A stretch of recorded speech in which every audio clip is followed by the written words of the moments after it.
चलिए, तो ये सेशन जिसकी अब हम बात कर रहे हैं आज, कि जावा के अंदर आप कोडिंग को कैसे स्टार्ट करते हो, तरीका क्या होता है, जावा कैसे काम करते हैं। तो जनरली इसके लिए थोड़ा सा एक प्री रिक्वेस्ट के तौर पे हम लेके चलते हैं कि आपको जब जावा की प्रोग्रामिंग आप सीख रहे हो तो ये सी फैमिली को बिलोंग करता है। सी फैमिली का मतलब है कि जो कुछ भी अगर आपने ये प्री रिक्वेस्ट अज्यूम की जाती है कि जावा अगर पढ़ने जा रहे हो आप, तो आपको सी लैंग्वेज का आइडिया होना चाहिए, बेसिक आइडिया। मेन नाम का फंक्शन होता है, फंक्शंस क्या होते हैं, ऑपरेटर्स क्या होते हैं, हल्का फुल्का आइडिया लूप कंडीशन ऑपरेटर्स क्या होते हैं। तो ये जनरली अज्यूम किया जाता है कि जावा जब आप करने जा रहे हो तो सी के फंडामेंटल्स आपको शायद पता हो। क्या कहते हो आप लोग, जरा चैट में मुझे बताओ, हल्का फुल्का सी सब लोगों ने पढ़ा है या नहीं पढ़ा है थोड़ा सा, क्योंकि हम जब स्टार्टिंग की बात करेंगे, टर्मिनोलॉजी की बात करेंगे, तो कुछ टर्मिनोलॉजी हम यहाँ से अडॉप्ट करेंगे सी लैंग्वेज की। ये क्योंकि अज्यूम करके चलते हैं, प्री रिक्विजिट के तौर पे होता है कि बेसिक नॉलेज ऑफ सी सभी को आना चाहिए, जिससे कि हम इसकी प्रोग्रामिंग को इजीली अंडरस्टैंड कर पाए। ओके, चलिए, तो अब हम इसकी बात करते हैं कि जावा की प्रोग्रामिंग को किस तरीके से स्टार्ट किया जाता है। तो पहली बात, एक इंपॉर्टेंट चीज आपको याद रखनी है, Java is product of oracle. अब जैसे एक ओपन सोर्स की बात होती थी, जावा इज ओपन सोर्स, तो ओपन सोर्स का कंसेप्ट थोड़ा सा खत्म हो गया है, क्योंकि इसका जब तक ये सन माइक्रो सिस्टम्स के पास थी, लेकिन जब डेवलपमेंट किया है, तो अगर मैं बात करूं, जावा वाज डेवलप्ड बाय, ये थोड़ी थ्योरी में आपको थोड़ा सा अलग से भी दूंगा, शॉर्ट नोट्स में आपको दे रहा हूं। तो डेवलप किसने किया था? James Gosling eight Sun micro systems. थोड़ा बेसिक नोट्स हैं ये, डिटेल नोट्स आपको पीपीटी के फॉर्म मिल जाएंगे। Micro systems in 1991। तो ये काफी पुरानी लैंग्वेज है, अगर मैं बात करूं, आज का नहीं है, लेकिन अब ये इसको टेक ओवर कर लिया है ऑरेकल ने, तो ये प्रोडक्ट आजकल ऑरेकल का है, ये ध्यान रखिएगा सबसे पहले। तो अब बात आती है कि इसको स्टार्ट कैसे करोगे आप। तो जावा सी फैमिली से आ रहा है, तो जावा इज केस सेंसिटिव, ये ध्यान रखिए, सी केस सेंसिटिव होता है, आपको पता होगा। तो उसी तरीके से ये भी आपका, ये सी फैमिली का मेंबर है, यानी सी फैमिली, सी में अगर आपको सीख के आए हो, वो यहाँ पे आप लगभग सभी कुछ आपका इस्तेमाल होगा। जितने भी जावा के प्रोग्राम बनाओगे, उसके लिए एक्सटेंशन आप यूज करोगे डॉट जावा। इसको आप सिंपल नोटपैड से भी बना सकते हो, क्योंकि कोई भी प्रोग्राम जो होता है वो एक टेक्सचुअल मोड में काम करता है। तो कोई भी प्रोग्राम अगर आप बनाओगे तो वो एक नोटपैड से भी बना सकते हो आप लोग, और चाहो तो किसी आईडीई से भी बना सकते हो। जैसे अभी हम इंटेलिजे की बात करें, इंटेलिजे क्या है? आईडीई, इंटीग्रेटेड डेवलपमेंट एनवायरनमेंट कहते हैं इसको। ठीक है, लेकिन अगर मैं बात करूं एक ब्लैक एंड व्हाइट विंडो की, तो लास्ट सेशन पे मैंने कुछ कमांड बताई थी, अगर आपको याद होगा सीएमडी पे, तो दो कमांड टेस्ट करने को बोला था मैंने आप लोगों को। हमने कहा जावा सी वर्जन, हमने कहा था उसको आप चेक करिएगा कि ये आपकी चीज परफेक्टली वर्क कर रही है नहीं कर रहे हैं, जिनकी नहीं काम कर रही है तो उनको हम बताएंगे कि कैसे करना है। तो ये हमने लास्ट सेशन पे दो कमांड आपको करने को, टेस्ट करने को बोला था, आपको याद हो। जरा एक बार फिर से चेक करो आप लोग अपनी मशीनों पे, क्या ये चीज परफेक्टली आपकी वर्क कर रही है, इस टाइम अभी नहीं कर रही है। किसी का अभी भी कोई इशू आ रहा है, इशू आ रहा है तो उसको हम टेक केयर करेंगे, कल आपको टाइम दे देंगे थोड़ा, कैसे करना है कैसे नहीं करना है, तो इसको वर्कआउट किया जाएगा। फिर जरा चेक करिए फाइनली एक बार, और अगर ये काम कर रहा है तो ये दो कमांड हमने आपको बताई थी चेक करने के लिए, वन इज से जावा सी हाइफन वर्जन, दूसरी कमांड हमने बताई थी जावा हाइफन हाइफन वर्जन। तो ये दो कमांड की टेस्टिंग हमने कहा था इसको आप कर लीजिएगा अपनी मशीन्स के ऊपर, क्या आ रहा है, दोनों सेम वर्जन आने चाहिए और कोई एरर नहीं आनी चाहिए, दैट्स इंडिकेट्स कि आपका सॉफ्टवेयर जावा के परफेक्टली इंस्टॉल हो चुके हैं, इसमें कोई समस्या नहीं है। तो इसमें क्या है देखिए, चेक करके बताइए क्या स्टेटस है आपका। ओके, तो जावा डेवलपमेंट के लिए हमारी प्री रिक्वेस्ट क्या है? To double for Java development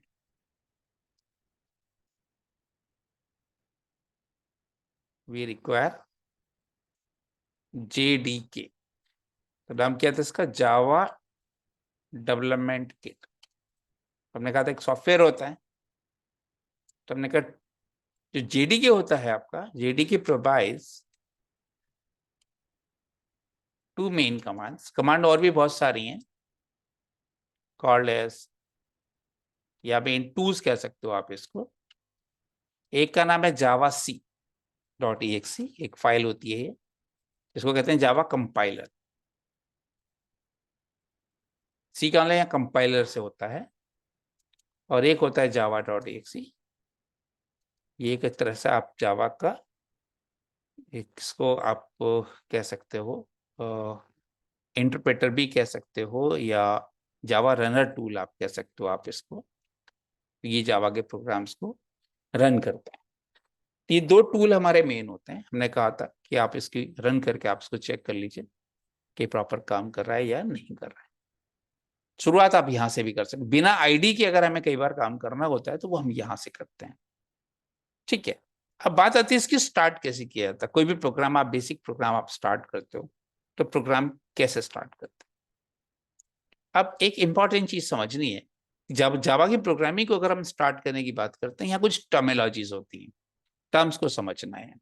अब टर्म्स को कैसे समझेंगे, कौन कौन से टर्म्स हैं जिनको समझना है। तो बेसिक टर्म्स यूज इन जावा, पहले उन टर्म्स पे ध्यान दीजिए। सबसे पहला टर्म होता है इसके अंदर जिसकी बात करते हो, क्लास। एक होता है ऑब्जेक्ट, एक होता है मेथड, ये तीन शब्द, और इससे भी ऊपर एक और होता है पैकेज। ये चार शब्द हमारे बहुत ही इंपॉर्टेंट हैं जब भी हम जावा की बात करते हैं। Package is a kind of packaging, जैसे एक एक वर्ड आपने सुना होगा पैकेज। पैकेज एक तरह का फोल्डर होता है।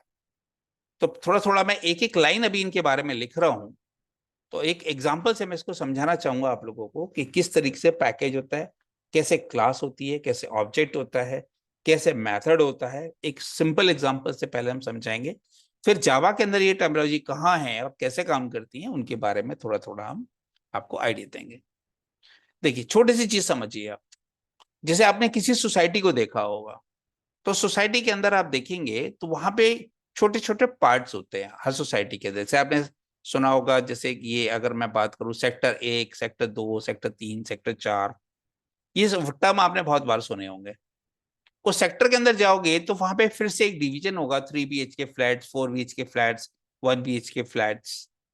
सुना है आप लोगों ने, नहीं सुना? चाहिए टर्म बताइए। सेक्टर, सेक्टर के अंदर फिर आपका 2 BHK, 3 BHK, ये अलग अलग तरह के जो बिल्डिंग्स बनी होती हैं या एरियाज बने होते हैं, ये सब आपने टर्मिनोलॉजी सुनी होगी।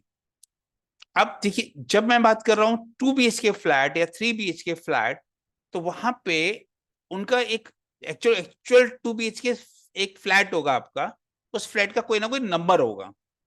जैसे भी आप देखेंगे वहां एक जैसे फ्लैट मिले, कोई किसी टावर में आप जाइएगा, तो उस टावर के अंदर अगर 2 BHK का फ्लैट का वो टावर है, तो सारे के सारे फ्लैट 2 BHK के होंगे, एक स्ट्रक्चर पे बने होंगे। हर एक का एक नंबर होगा, फ्लैट नंबर होगा, जैसे लाइक 1, 101, 201, 301। ये भी मेरे ख्याल से कहीं ना कहीं आप लोगों ने सुना होगा, है या नहीं है बताइए। तो कोई भी जो एक रियल आइटम है, जो फ्लैट है, जो रियल में इस लायक है, जिसके अंदर आप रह सकते हो, वो क्या है वास्तव में? एक ऑब्जेक्ट है। समझिए आप। फिर उसके अंदर आप टास्क होती हैं कि भाई वो पर्टिकुलर जो आपका ऑफिस है या घर है, या उसको आप किस किस पर्पस के लिए आप यूज कर सकते हो। कई बार आपने सुना होगा कि कुछ फ्लैट्स वगैरह केवल आप रेजिडेंशियल पर्पस के लिए यूज कर सकते हो, कुछ ऐसे होते हैं जो केवल आप कमर्शियल के लिए यूज कर सकते हो, कुछ ऐसे होते हैं जो आप कमर्शियल रेजिडेंशियल दोनों के लिए यूज कर सकते हो।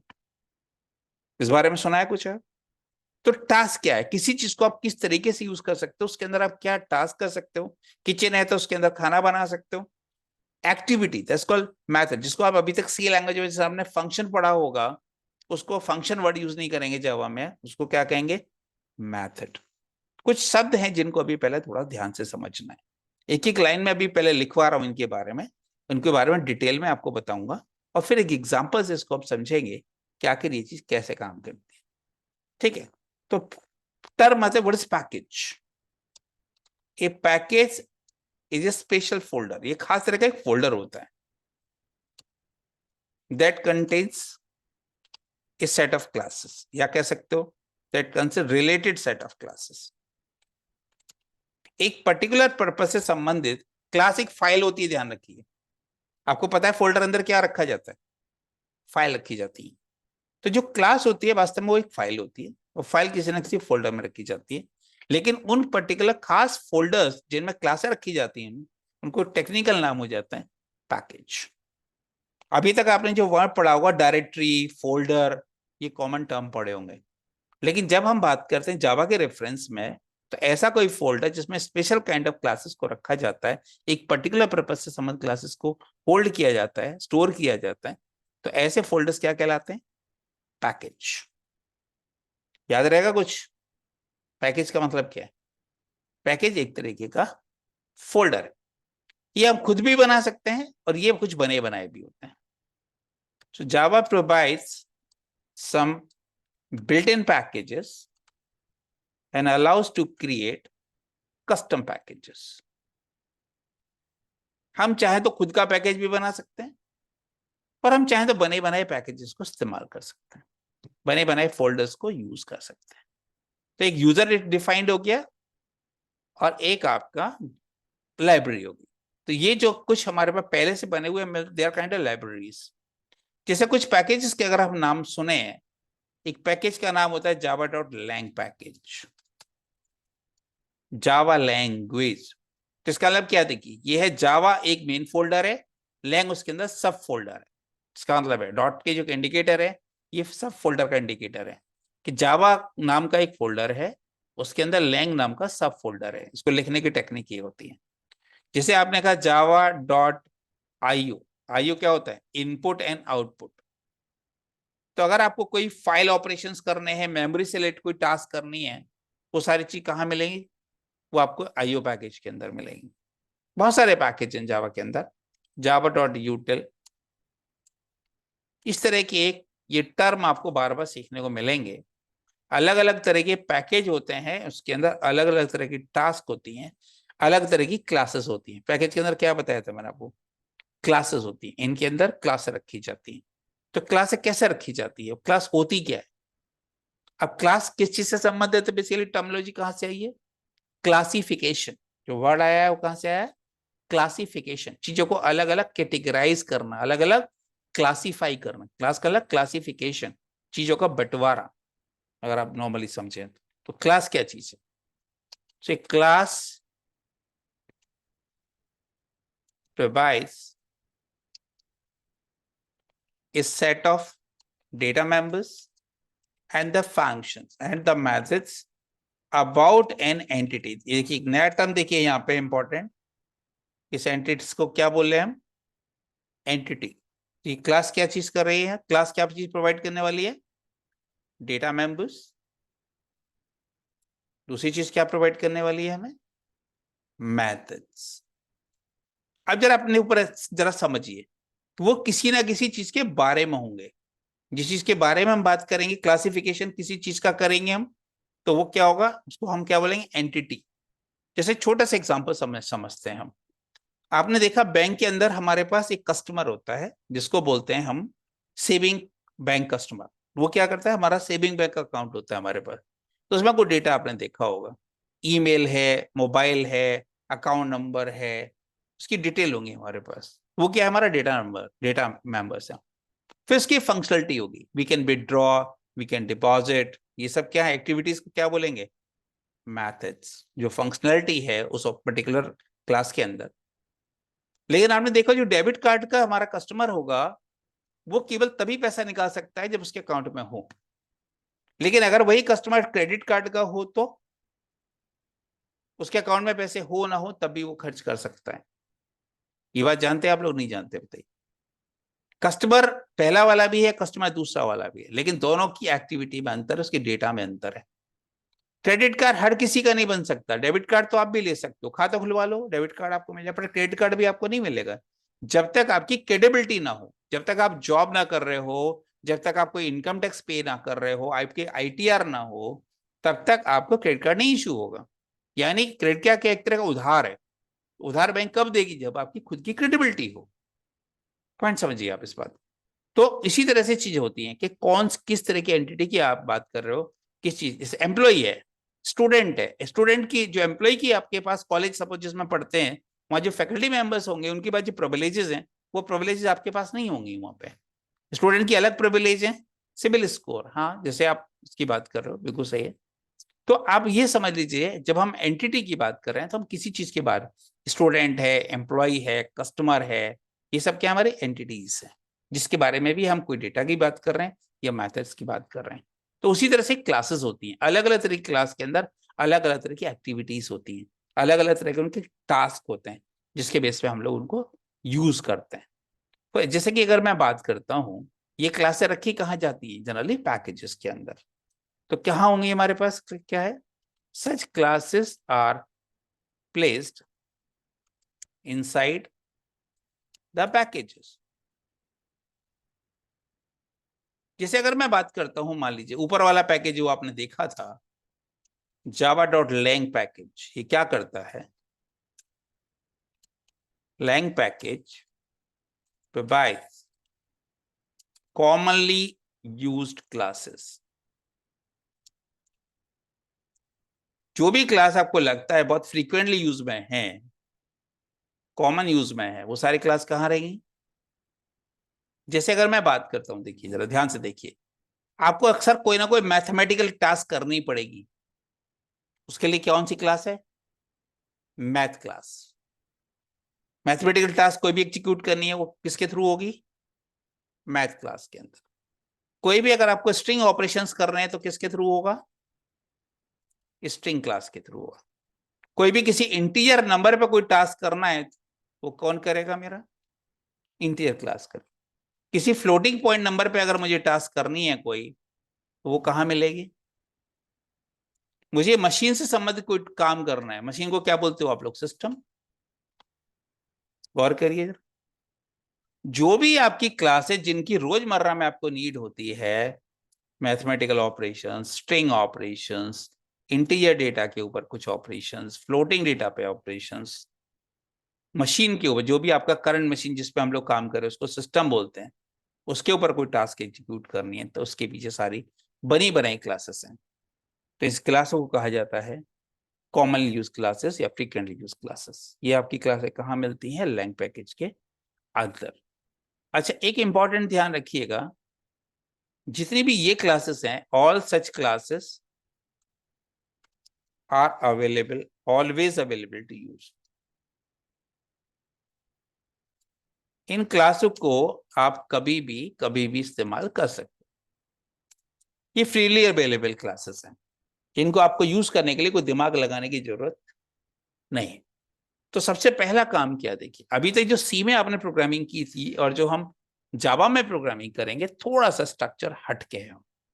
वहां पे एक सी के अंदर ऐसा कुछ कंसेप्ट नहीं होता था कि पहले एक फोल्डर होगा, फोल्डर के अंदर फंक्शंस होंगे। वहां पे कंसेप्ट होता था हेडर फाइल का। तो हेडर फाइल के अंदर फंक्शन छिपे होते थे, लेकिन हेडर फाइल भी एक फाइल होती है, फोल्डर नहीं होता। पॉइंट समझिएगा। लेकिन यहाँ पे जो कंसेप्ट स्टार्ट होता है वो स्टार्ट होता है फोल्डर से। उस फोल्डर को क्या बोलते हैं, पैकेज। पैकेज के अंदर क्या होगा हमारे पास, एक क्लास होगी, उस क्लास के अंदर क्या होगा, फंक्शंस होंगे। इन फंक्शंस को लेकिन जावा में क्या बोलेंगे, मेथड्स। क्लास के अंदर क्या क्या होगा, डेटा मेंबर होंगे और हमारे फंक्शंस होंगे। फंक्शंस को लेकिन फंक्शन वर्ड यहाँ यूज नहीं करेंगे आप लोग, मैथड वर्ड यूज करेंगे। अब वो कैसे करेंगे, अब इस चीज को समझिए जरा।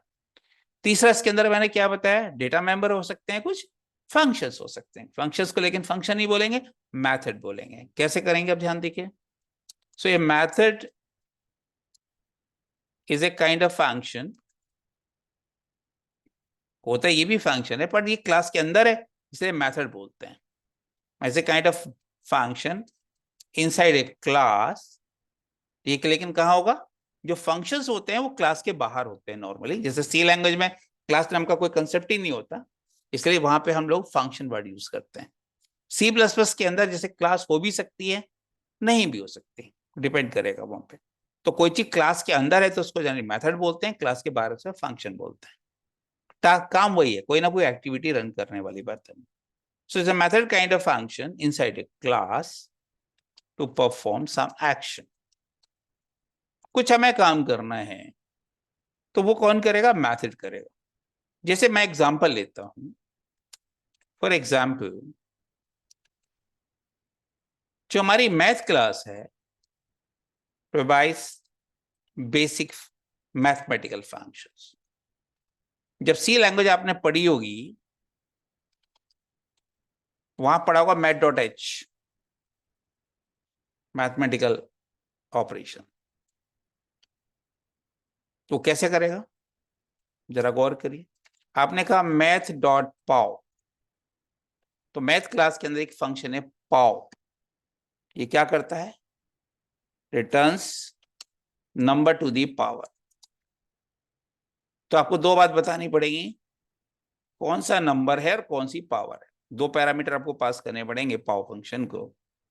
ये क्या लाके दे देगा आपको, उस नंबर की पावर लाके दे देगा। आपने कहा मैथ डॉट कॉस, यहाँ पे कोई नंबर पास करोगे आप, ये उसका क्या लाके देगा, कोसाइन।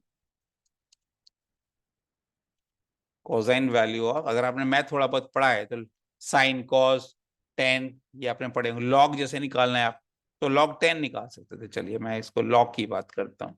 लॉग तो सुना ही होगा आप सब लोगों ने, लॉग 10 होता है, लॉग ई होता है। तो इसकी मैं बात करता हूँ, log logarithm value, log value कह सकते हो ऑफ एन। ये सुना है आपको, सब कुछ नहीं सुना। इस तरीके के बहुत सारे फंक्शंस हैं। मैं अगर बात करूं, जैसे आपको स्क्वायर रूट निकालना है किसी नंबर का, तो बना बनाया फंक्शन है मेरा SQRT। हमने कहा मैथ डॉट SQRT, यहाँ पर कोई नंबर पास कर देते हो, ये क्या करता है, returns the square root of n। तो जो भी वैल्यू मैं पास करूंगा, तो SQRT, पाव, लॉग, ये सब क्या हो गए हमारे मैथड्स। तो ध्यान रखिए, मैथड्स कहाँ होते हैं, किसी ना किसी क्लास के अंदर छिपे होते हैं। तो here pav, log, SQRT etc are called as methods। Clear हो रहे हैं नहीं हो रहा है, पहले तो आप ये बताइए कि पहली क्लासेस के अंदर पहले आपको टर्म्स पकड़ने पड़ेंगे। अगर मैं कहूं कि आप तुरंत मास्टर हो जाएंगे हर चीज के, नहीं हो पाएगा। पहले आपको एक दो क्लास आपको तसल्ली से एक एक वर्ड समझना पड़ेगा। हाँ बोलो बेटा। चलिए, ये मैंने कहा था वीडियो मैं आपको शेयर कर दूंगा, नोट्स आपको शेयर कर दूंगा।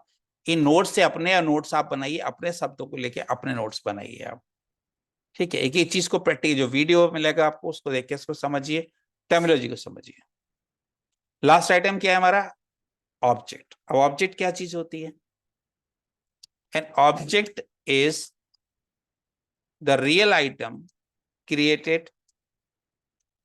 ये एक रियल आइटम होता है, रियल एंटिटी कह सकते हो आप इसको, created based on some class specifications. अब ये क्या मतलब है इस बात का,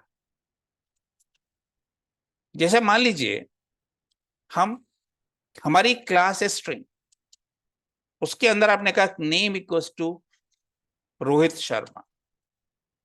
अब इसका मतलब क्या होगा, देखिए ये जो रोहित शर्मा है, ये एक डेटा को रिप्रेजेंट कर रहा है। कैसा डेटा है जरा गौर करिए, स्ट्रिंग काइंड ऑफ डेटा है।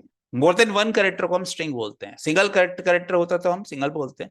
और आपने सी में एक रूल पढ़ा होगा, all strings are enclosed in double quotes.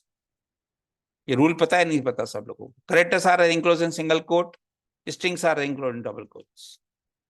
ये रूल सी में पढ़ाया गया होगा आप लोगों को। तो हम यहाँ देखें, यहाँ हम किस चीज की बात, स्ट्रिंग हमारी क्लास है। नेम जैसे सी अगर आपने पढ़ा होगा, वहां पढ़ा होगा आपने वर्ड वेरिएबल, कुछ कुछ वैसे सही है, लेकिन यहाँ पे इसकी टर्मिनोलॉजी चेंज हो जाएगी। अब ये रोहित शर्मा देखिए, जो डेटा है कहीं मेमोरी में लिखा गया होगा। अब इस रोहित शर्मा पे मुझे कोई टास्क करनी है, कोई काम करना है, इसको अपर केस में कन्वर्ट करना है, लोअर केस में कन्वर्ट करना है, तो मुझे फंक्शन कौन सप्लाई करेगा, स्ट्रिंग क्लास को। जो नेम है आपका वो किसको बिलोंग कर रहा है, नेम स्ट्रिंग क्लास को बिलोंग कर रहा है। इसका मतलब इस नेम नाम के वेरिएबल पे मैं वो सारे फंक्शन लागू कर सकता हूं जो भी स्ट्रिंग क्लास के अंदर लिखे होंगे। इसका मतलब क्या है, तो छोटी सी चीज यहां ध्यान रखिए, हियर जो नेम है वो हमारा क्या एक तरह का वेरिएबल है, और रोहित शर्मा कहीं मेमोरी में लिखा हुआ है वो उसका डेटा है, किसका, एक ऑब्जेक्ट को। तो ये एक छोटी सी चीज ध्यान रखिएगा, हियर नेम रिप्रेजेंट, मैं थोड़ा सा हल्की लैंग्वेज लिख रहा हूं, अगली क्लासेस में उनको और डिटेल में पढ़ाएंगे।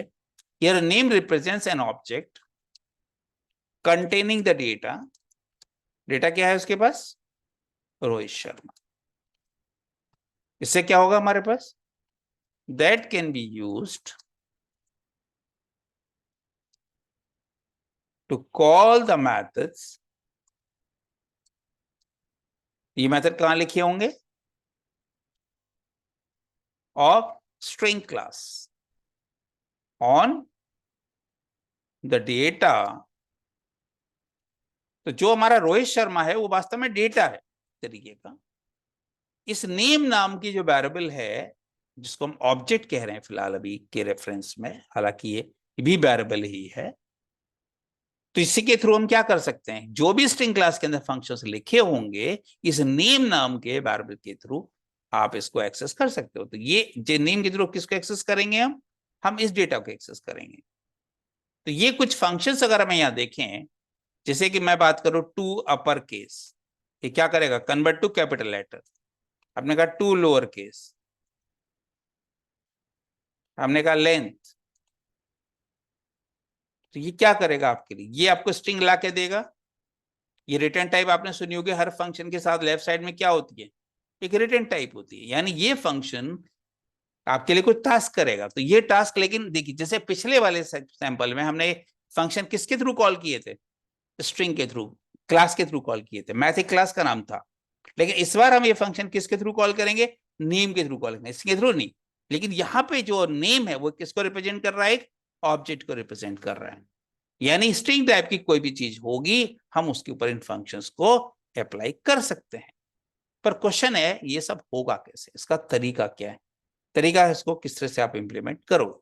तो इसका मतलब क्या, देखिए छोटी सी चीज ध्यान रखिएगा, एवरी जावा प्रोग्राम, या कह सकते हो every executable Java program has some class with an entry point.